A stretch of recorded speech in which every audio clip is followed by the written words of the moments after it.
Today, my grandpa, my dad, and I went fishing. First, I caught this little guy. Then this one. And then this one. But just as we were about to head home, this happened.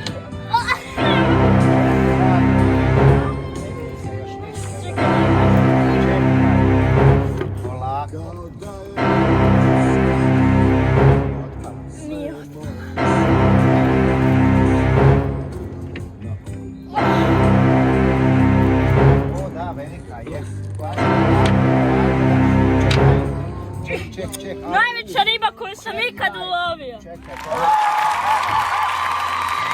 We caught a huge arbanez. That was the biggest fish I've ever caught. Sutra za roštilj. Čekaj.